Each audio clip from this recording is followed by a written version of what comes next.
Hello, this is a tutorial video for the Judy's Magic Cast On for the Chiti Solace pattern. With this tutorial, I'm going to actually show you how to do Judy's Magic Cast On if you don't already know, and then I'm going to show you the setup round one so that you can get your markers placed and so that you understand a little bit about the construction of this shawl.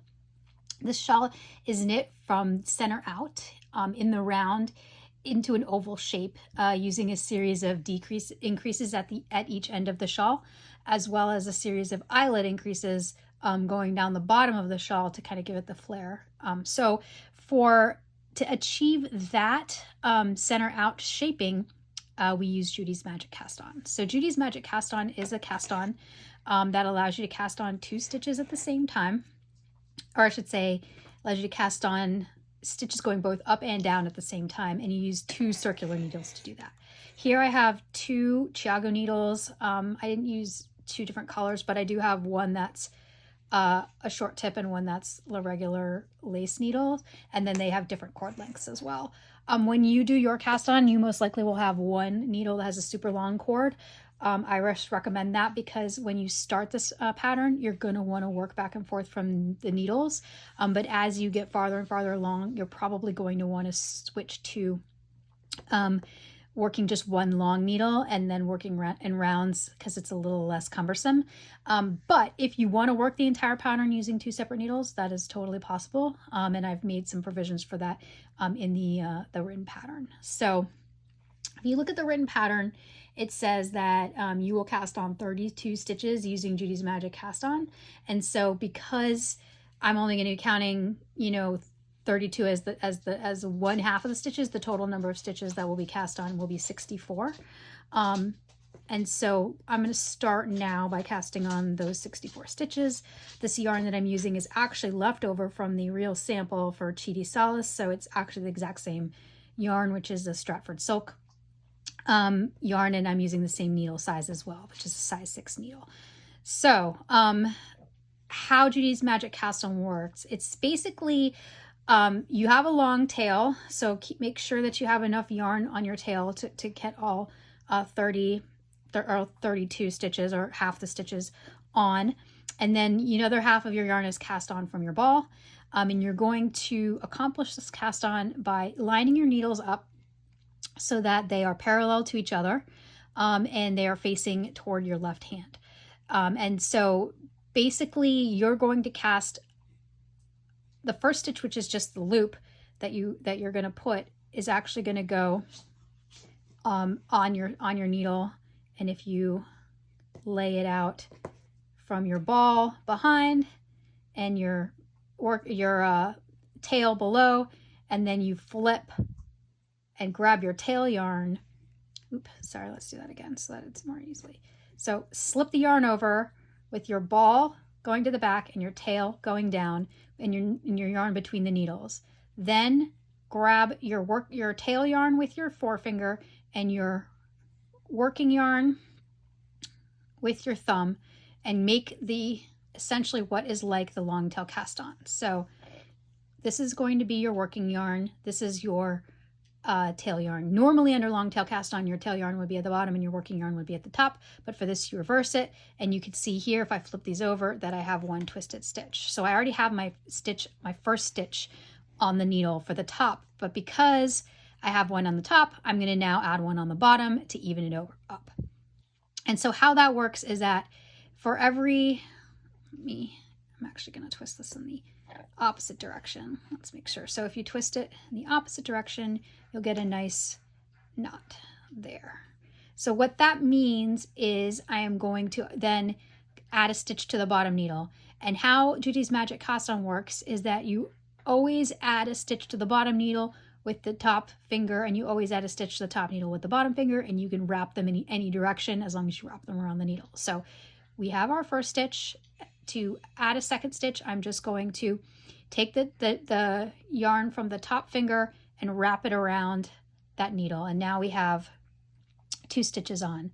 And to get the third stitch, I am going to take the yarn from the bottom and wrap it around that top needle, and then I'm going to do that again, from the bottom needle from the top hand to get 2 stitches. So now I have 2 full or 4 stitches cast on. So I'm just going to keep doing this until I have 32 stitches on my top needle. And so again, we're not going to do the top, so I'm going to use the bottom and I'm going to wrap it around. We're going to do the bottom, I'm going to use the top and wrap it around. So now we're at 4, 5, 6, 7, 8, 9, 10, 11, 12, 13, 14, 15, 16, 17, 18, 19, 20, 21, 22, and you can always pull down a little and make more room. 23, whoop, there we go. 24,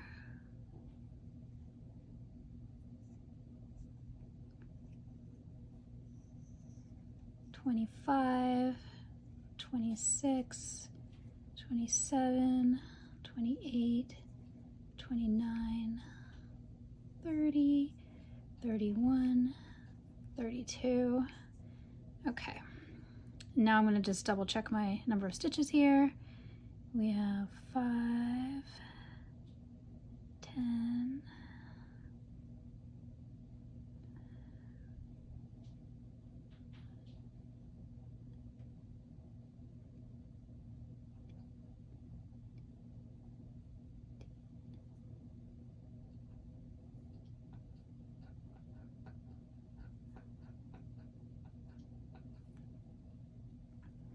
'Let me double check here because I think I might have 33 stitches. So that's 5, that's 10,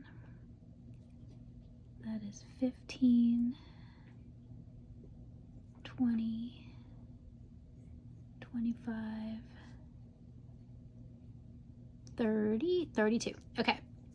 So from here on, now you have your tail. I will just tuck that to the side, we could wrap it around and just get it out of the way, but tuck it to the side and flip your needles over. So, and I'm gonna do that again so that you see your needle, like I had my regular needle on the top of my short tail, or my short tip on the bottom. You're just gonna flip it just 180 degrees so that now the short needle is on the top and the longer needle is on the bottom. And you're going to see this referenced in the pattern as needle 1 and needle 2. And I will say,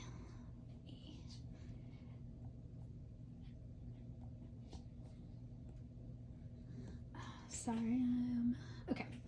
I will say that needle 1 is actually going to be where your bottom stitches are going to live. And so when we place the markers, you'll see that I'm going to place the bottom eyelet markers first, the beginning of round marker, and then the eyelet bottom markers. And then I'm going to switch to the next needle, and I'm going to place my top markers, which are the 2 markers for the lace. The pattern calls for 12 markers. At first, you're only going to need 10, unless you decide to go with 1 needle right from the get-go, which is almost an impossibility. So right now I only have 10 markers here, and I'm going to knit with you to show you how to place them. So one thing to keep in mind is that this first round you're going to knit either regular or through the back loop, depending on how how your yarn is situated. And so you're just going to take a look at each stitch as you come to it and decide whether you're going to knit through the back loop or knit regular until you've made it through this first round. But if you look at your pattern, it says you're going to start with needle 1 and you're going to knit 3. And so I am going to pull this forward, and I am going to, first of all, let's see. I am going to knit 3, and oh yeah, that's the other thing, is that first you're going to pull this needle through so that you're no longer, it's just hanging down there. And then you're going to take the needle that is attached to the top and you're going to work from the one needle back to that same needle. So you're not going to switch, you're not working from one needle to the other, you're working on the same needle as you've been working on. So with this first one, I'm going to knit through the back loop. So knit 1. And now you can just pull that down. Knit 2. Knit 3. And here you're going to try and keep your tension as even as you can. It's a little difficult on this first round, but you definitely want it to be as even as possible so that you don't get a gaping hole in your first round. Now you're going to slip on your beginning of round marker. And this is denotes your beginning of round. So even though you're already partway through one needle, this marker tells you when you've actually hit the end of the round. And so now I'm going to knit 4.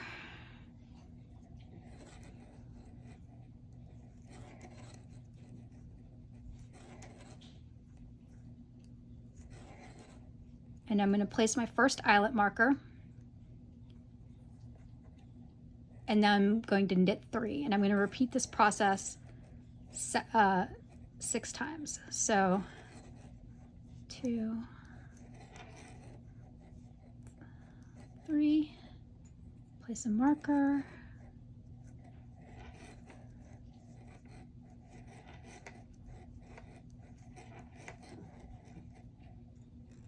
place a marker,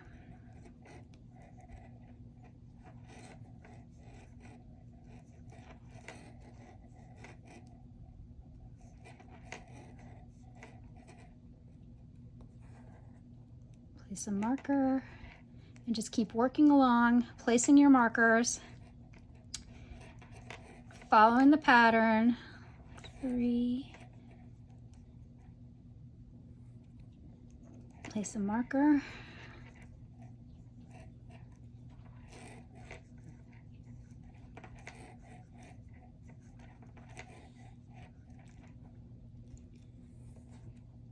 place a marker, and you have now 6.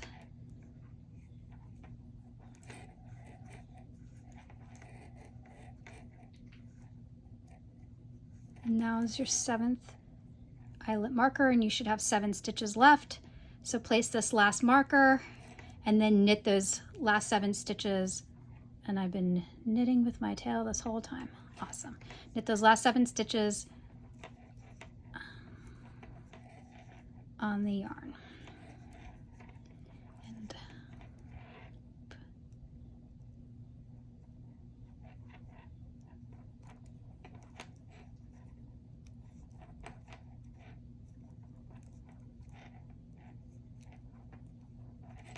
okay, so now you've made it through the first half and you have 7 markers placed, and hopefully you haven't knit with your tail yarn like I have.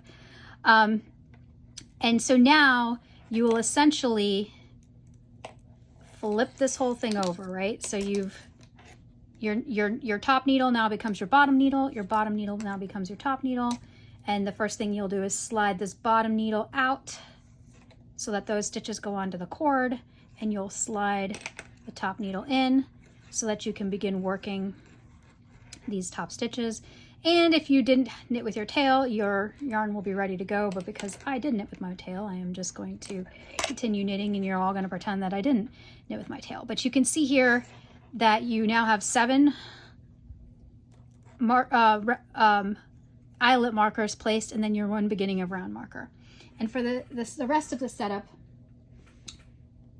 what you're going to do is knit 1, place your marker, and then knit 30, and then place your marker and knit the last one. So essentially this second round is going to be, you're going to have a 30 stitch repeat in the center of your round. So knit 1, place your marker, and then just knit all the way across until you get, 30 stitches. And here again, I managed to get everything on the needles without twisting anything, so I haven't had to knit through the back loop. But if you find that your back leg is in front, go ahead and knit through the back loop to get your stitches untwisted. It's just some sort of miracle that I have no twisted stitches on here. And I will, again, get this through so that you can see what the setup looks like.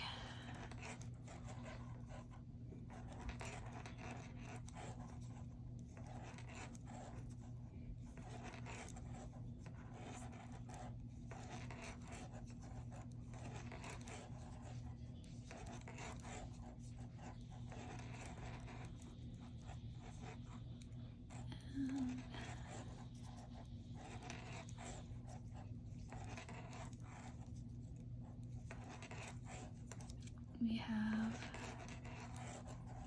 one, and then last marker, and then knit one.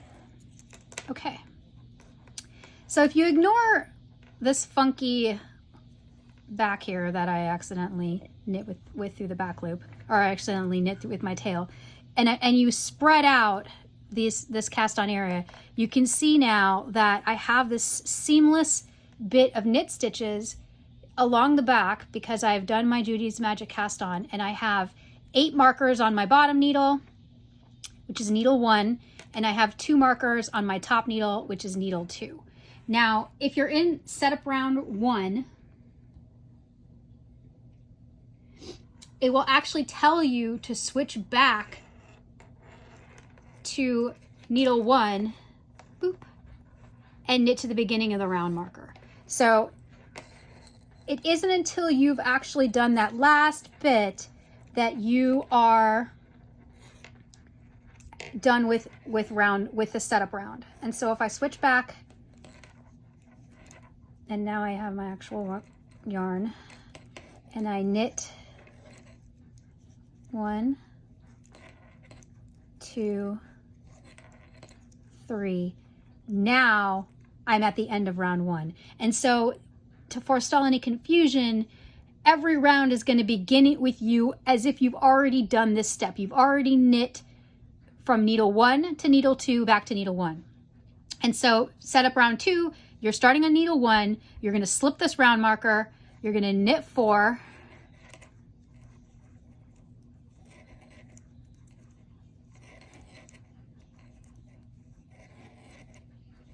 you're going to slip your first, eyelet marker. You're going to knit 1 through the back loop. You're going to knit 2, and you're going to just proceed with the pattern. So now we're on setup round 2, and I'm doing my knit 1 through the back loop.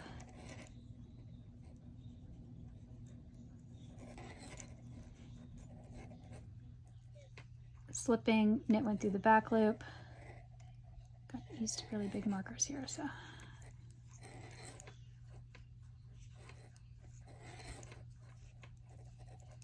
Slipping, knit 1 through the back loop.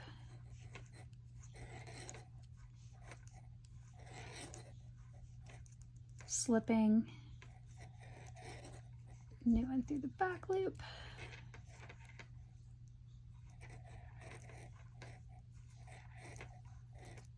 Slipping, knit 1 through the back loop.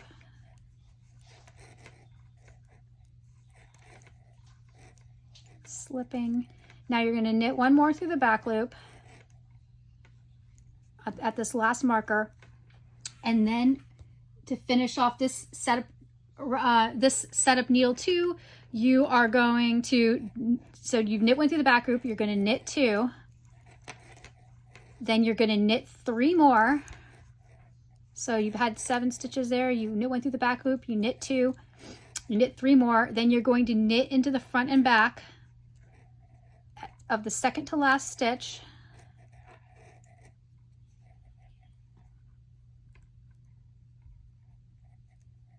Or sorry, you're not gonna knit to the front and back of the second last stitch. You're going to knit to the front and back of the last last stitch. Sorry, so you're going to knit to the last stitch. My bad. And then you're going to knit front and back.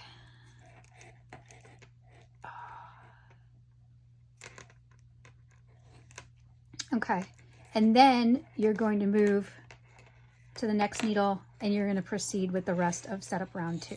So you can kind of see how this is going. You are going to be alternating back and forth from needles, and you're going to be increasing with knit front and backs along this edge, and you're going to be working your lace pattern along this the top in this 30 stitch repeat, and you're going to be working your eyelet increases and your knit and purl stitches along the bottom of this 30 of this stitches down here, and all of the stitches on either side of these markers are going to grow and grow and grow so that you have a longer and longer shawl along the side while the middle grows outward.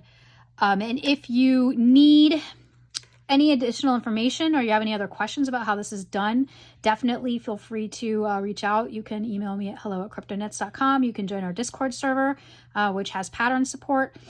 You can also find me on Ravelry and ask a question, although I would prefer Discord if possible. And you can also check out the other tutorial video that I have, which goes over some of the lace stitches that are made up of this climbing flower pattern. There are some like a 7-to-1 decrease and some other stitches that I just want to make sure that I'm showing you how I've done it for the best result that I think will be useful for anybody who is not a super comfortable lace knitter, or this is their first lace project, or they just haven't done really big decreases or very complex lace. And so please feel free to check out that video. But you should have at this point something that looks a little bit like this. You have your nice stockinette in the middle. You have your, eyelet markers on one side and your lace pattern markers on the other. And again, check out the other video and feel free to ask me any questions. And hopefully this has been helpful. If my explanation of Judy's magic cast on was not sufficient, I will link to Judy's actual video as well below this, so that you can go check out her original video if you want some more tutorials on that are maybe a deeper dive on Judy's actual magic cast on. I did it for you, but sometimes it's best to hear it directly from the person who designed it. So that's all be linked below. If you haven't bought Judy's Solace yet, the pattern is linked below as well.